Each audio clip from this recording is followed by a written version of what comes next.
Hello and welcome to our video series on the resurrection of Jesus.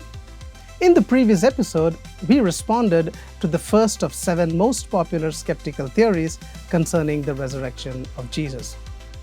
In today's segment, we're going to take a look at the second skeptical theory, namely the theft theory.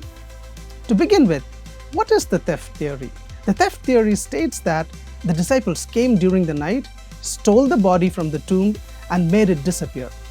Later, they spread the rumor that Jesus had risen from the dead and used the empty tomb as proof for their false claims. But how does the theft theory fare against strict scrutiny? Actually, to be honest, it does very poorly. Let's see how it fails for several reasons. Firstly, much precaution was taken in securing the tomb against theft. In Matthew 27:62-65, we read that the chief priests and Pharisees explicitly asked Pilate to prevent that from happening. The tomb was sealed and a Roman guard was posted. Nobody took the body by force. This is quite obvious because the soldiers didn't report that they were attacked. And besides, no unarmed person would dare attacking a Roman guard. After all, they were trained soldiers. Nobody could have sneaked past the soldiers while they were awake. After all, they were standing right in front of the grave and would have noticed anybody who was trying to get in. Secondly, the Roman guard could not have fallen asleep. Military discipline among the Romans was extremely high, definitely higher than military discipline that we see in today's armies. It is well documented that the punishment for quitting post, sleeping on duty, and many other violations was death, not just some minor penalty. Various historical writers describe that the fear of punishment produced faultless attention to duty, especially during night watches. Anyone who believes that even one of the guards at the tomb fell asleep overnight has not the slightest idea of what he is talking about. You have to assume that all of the soldiers present there were irresponsible weaklings who didn't care about their job and had nothing to fear. Thirdly, even if the soldiers were asleep, nobody could have taken the body out of the tomb without them noticing. We have to keep in mind that there was a large stone in front of the tomb. Moving that stone would certainly have awakened at least one of the guards. Also, if they were sleeping, how could they have seen the disciples? And if they were awake, why should they allow the disciples to take the body? It simply doesn't make sense. Fourthly, the grave clothes give a silent testimony that the body wasn't stolen secretly. No one who sneaks past a Roman guard, sleeping or not, to steal Jesus' body would have taken the time to unwrap the body, fold the clothes properly, as we see in John 26:7, and then leave with the body.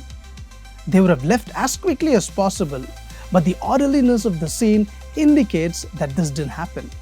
It is inconsistent with the whole concept of secretly snatching a body out of the grave. Fifthly, the disciples didn't have the courage to steal the body. We see in Mark 14:50 that when Jesus was arrested, everyone deserted him and fled. We see in Mark 14:66-72, Peter even denied that he knew Jesus. It makes little sense that just a day later, the disciples would assemble so much courage to go to the tomb, try to subdue the entire Roman guard, and take the body out of the grave. They wouldn't even try that, because they had no reason to hope that they could get past the Roman guard unnoticed. Sixthly, the disciples did not even have a reason to steal the body. The disciples certainly didn't have the desire to steal the body, spread a lie about his resurrection, and then try to make money by starting a church. Also, starting a fake church within the Jewish society certainly wouldn't promise them any earthly rewards. They couldn't make money out of that, but gave up everything they had, went to prison. Remember, 11 out of 12 apostles and many other disciples paid with their lives for something they believed to be a lie.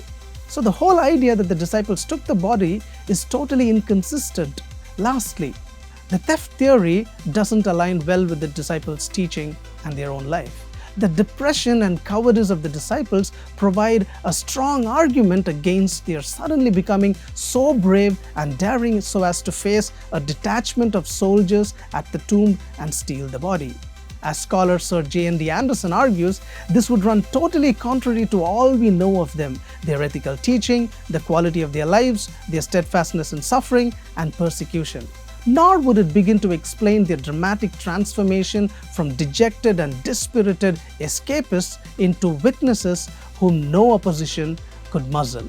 In sum, the facts of the case and common sense reasoning speak clearly against the theory that Christ's body was stolen by the disciples. Thank you so much for watching. If you do have questions or comments, please let them know. I appreciate your thoughts.